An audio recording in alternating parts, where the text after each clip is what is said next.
Hello नमस्कार दोस्तों, आप सभी को एक बार फिर से इस चैनल पर स्वागत है। तो आज हम जानेंगे आज से लेकर अगले 10 दिनों तक कहां कहां पर कैसी बारिश होगी।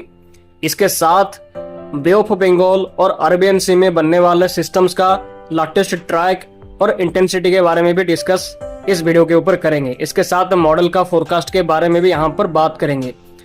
सो वीडियो को अभी लाइक और शेयर करके चैनल को सब्सक्राइब जरूर करें ऐसे ही लगातार जानकारी पाने के लिए। तो आज 6 अक्टूबर है और आज का मौसम का कंडीशन के बारे में बात करेंगे। तो ये मैप के हिसाब से हम देख सकते हैं कि अभी मॉनसून का विदाई बहुत तेजी से होना शुरू हो चुका है।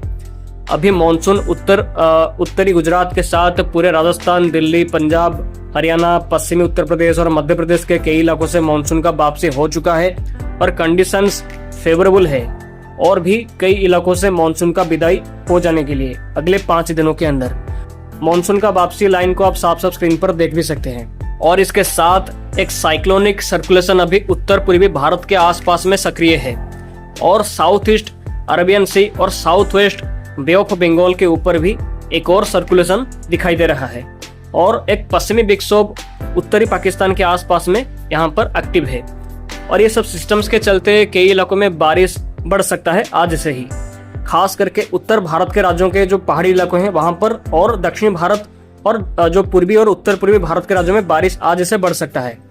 तो अगले 7 दिनों पे कहां कहां पर कैसी बारिश होगी इस पर बात करें तो अगले 7 दिनों तक असम, मेघालय, नागालैंड, मणिपुर, मिजोरम, त्रिपुरा, अरुणाचल प्रदेश, सिक्किम, सब हिमालयन, वेस्ट बंगाल के अधिकांश हिस्सों में भारी से बहुत भारी बारिश का आशंका है। मेनली आज से लेकर 12 अक्टूबर के दौरान तक। उसके साथ तमिलनाडु, पुडुचेरी, कराईकल, केरला, रायलसीमा, तेलंगाना, कोस्टल कर्नाटका, तटीय महाराष्ट्र, उड़ीसा, कोस्टल कर्नाटका, झारखंड, वेस्ट बंगाल, जम्मू कश्मीर, गिलगिट के साथ जो एडजॉइनिंग हिस्सों में बारिश बढ़ सकता है आज से ही, जो कि 11 अक्टूबर तक जारी रह सकता है। और 2 पश्चिमी विक्षोभ के चलते उत्तर भारत के पहाड़ी हिस्सों में बारिश और स्नोफॉल का एक्टिविटीज रहेगा अगले 7 दिनों तक। और अरेबियन सी में सर्कुलेशन के चलते दक्षिण भारत में भारी से बहुत भारी बारिश का संभावना रहेगा आज से ही, जो कि अगले 10 दिनों तक जारी रह सकता है। और आंध्र प्रदेश, छत्तीसगढ़, बिहार के हिस्सों में भी हल्की बारिश का एक्टिविटीज रहेगा आज से लेकर 12 अक्टूबर के दौरान तक। इसको छोड़कर भारत के बाकी राज्यों में मौसम मोस्टली साफ ही रह सकता है। तो ये अगले 10 दिनों का टोटल प्रेसिपिटेशन का ये मैप है। मतलब आज से लेकर 15 अक्टूबर के दौरान तक का ये टोटल बारिश कहां पर कैसा होगा इसका ये फोरकास्ट का मैप है। तो हम यहाँ पर देख सकते हैं कि अगले 10 दिनों पे उत्तर पूर्वी भारत के सभी राज्यों में भारी से लेकर बहुत भारी बारिश का संभावना यहाँ पर दिखाई दे रहा है और बांग्लादेश के हिस्सों में भारी बारिश का एक्टिविटीज ये टाइम के दौरान दिखाई देगा, मतलब आज से लेकर पूरे 15 अक्टूबर तक। और इसके साथ दक्षिणी भारत के कर्नाटका, तमिलनाडु, केरला, दक्षिणी महाराष्ट्र के तटीय इलाकों के साथ एडजॉइनिंग हिस्सों में भारी से लेकर बहुत भारी बारिश का संभावना यहाँ पर दिखाई दे रहा है अरेबियन सी के सिस्टम के चलते। और अरेबियन सी में जो सर्कुलेशन है वो 12 अक्टूबर तक एक लो प्रेशर का रूप भी ले सकता है। इसके साथ उड़ीसा, झारखंड, वेस्ट बंगाल, आंध्र प्रदेश, तेलंगाना, महाराष्ट्र, छत्तीसगढ़ और बिहार के हिस्सों में मध्यम से लेकर भारी बारिश का गतिविधियां रहेगा मेघ गर्जना के साथ अगले 10 दिनों तक। और साउथ गुजरात और सौराष्ट्र के हिस्सों में मध्यम बारिश का एक्टिविटीज सिस्टम के चलते बढ़ सकता है। यहाँ पर मोस्टली 12 अक्टूबर से बारिश में वृद्धि हो सकता है, लेकिन कोई बड़ी बारिश की उम्मीद यहाँ पर नहीं है सिस्टम के चलते। पश्चिमी भारत के इलाकों में भी कोई बड़ी बारिश का संभावना सिस्टम के चलते नहीं है। हाँ, भारी बारिश हो सकता है बट कोई बड़ी बारिश मतलब एक्सट्रीमली हेवी रेनफॉल जैसा कोई बारिश का एक्टिविटीज होने का संभावना नहीं है, क्योंकि सिस्टम भारत से दूर जाने की संभावना यहाँ पर रहेगा। इसके बारे में थोड़ा आगे अच्छे से डिस्कस करेंगे। और बंगाल की खाड़ी के ऊपर भी एक और नया लो प्रेशर का फॉर्मेशन कर सकता है 14 अक्टूबर के आसपास, वो भी इंटेंसिफाई कर सकता है। इसके बारे में भी आगे डिस्कस करेंगे। और पश्चिमी विक्षोभ के चलते जम्मू कश्मीर, लद्दाख, गिलगिट, हिमाचल प्रदेश और उत्तराखंड के कई इलाकों में मध्यम बारिश के साथ स्नोफॉल का एक्टिविटीज रहेगा आज से लेकर 12 अक्टूबर के दौरान तक। तो यहाँ पर हमने पूरा डिटेल्स में डिस्कस कर लिया है अगले 10 दिनों पे कहाँ पर कैसा बारिश होगा इसके बारे में। तो अब चलिए सिस्टम के बारे में और ECM AI मॉडल का फोरकास्ट के बारे में डिस्कस करते हैं। तो ये ECM जो एनसेम्बल का ये फोरकास्ट है, तो सबसे पहले अरेबियन सी के सिस्टम के बारे में डिस्कस करेंगे। तो हम यहाँ पर स्क्रीन पर देख भी सकते हैं कि मैप इंडिकेशन यही दे रहा है कि अरेबियन सी के आसपास में खास करके दक्षिण पूर्वी अरेबियन सी के हिस्सों में 12 अक्टूबर के आसपास एक लो प्रेशर का फॉर्मेशन कर सकता है। जो भी सर्कुलेशन है वो सिस्टम इंटेंसिफाई करके 12 अक्टूबर के आसपास या 11 अक्टूबर के आसपास एक लो प्रेशर का रूप ले सकता है। और लो प्रेशर का रूप लेने के बाद ये पश्चिमी भारत के तट में बारिश का एक्टिविटीज को बढ़ाएगा, लेकिन कोई बड़ा इम्पैक्ट भारत के राज्यों में होने का संभावना इस सिस्टम के चलते नहीं होगा, क्योंकि इसका ट्रैक को हम देखेंगे तो इसका ट्रैक मोस्टली पश्चिम दिशा में ही रहने वाला है। मतलब ओमान या यमन की तरफ ही सिस्टम का ट्रैक मोस्टली रह सकता है। इसके बारे में मैंने पहले ही फोरकास्ट किया था। तो मतलब ये सिस्टम का भारत के पश्चिमी तट पर या गुजरात या पाकिस्तान की तरफ आने की संभावना नहीं है। ये सिस्टम का इंटेंसिटी के बारे में बात करें तो इस सिस्टम का इंटेंसिटी मैक्सिमम साइक्लोनिक स्टॉर्म या सीवियर साइक्लोनिक स्टॉर्म तक का ही रह सकता है। ज़्यादा इंटेंसिफाई शायद सिस्टम ना करे, तो कोई बड़ा साइक्लोन का संभावना वैसे भी नहीं है अरेबियन सी में। बंगाल की खाड़ी के ऊपर बात करेंगे तो बंगाल की खाड़ी में 14 अक्टूबर के आसपास एक लो प्रेशर का फॉर्मेशन कर सकता है। और इसका ट्रैक को हम देखेंगे तो इसका ट्रैक मोस्टली आंध्र प्रदेश की तरफ ही रह सकता है।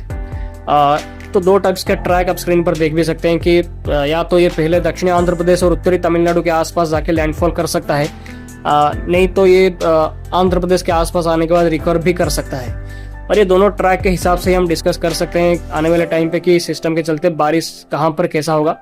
हाँ, बट अभी के फोरकास्ट के हिसाब से आंध्र प्रदेश और तमिलनाडु के हिस्सों में भारी से बहुत भारी बारिश का एक्टिविटीज बढ़ सकता है, खास करके 16 अक्टूबर के बाद से ये सिस्टम का इफेक्ट से। हालांकि सिस्टम का इंटेंसिटी क्या रहेगा इस पर अभी भी डाउट्स जारी है, बट अगर ये सिस्टम रिकर्व करता है, ऐसे ट्रैक फॉलो करके रिकर्व अगर करता है तो इसके चलते पूर्वी भारत में भी बारिश बढ़ सकता है। इसके साथ ये सिस्टम जाने के बाद एक और सिस्टम पश्चिमी प्रशांत महासागर से डायरेक्टली क्रॉस ओवर हो सकता है अंडमान सी पे। खास करके 20 अक्टूबर के बाद ऐसा सिचुएशन बन सकता है। हालांकि ये जस्ट एक इंडिकेशन है, इस पर पूरी तरह से पक्की खबर अभी नहीं है। तो अब चले ECM AI मॉडल का अगले 15 दिनों का फोरकास्ट के बारे में डिस्कस करते हैं। तो ये ECM AI मॉडल का फोरकास्ट है। इसमें हम बात करेंगे आज से लेकर पूरे 21 अक्टूबर तक का फोरकास्ट के बारे में। तो जैसे कि हमने डिस्कस किया कि अरेबियन सी में एक नया लो प्रेशर का फॉर्मेशन कर सकता है, खास करके 10 से लेकर 12 अक्टूबर के आसपास। ये सिस्टम बनने के बाद मोस्टली भारत के पश्चिमी तट के आसपास में सक्रिय रहेगा। इसके चलते भारत के पश्चिमी तट पर बारिश में वृद्धि हो सकती है, दक्षिणी भारत में भी बारिश में वृद्धि इस सिस्टम के चलते हो सकता है।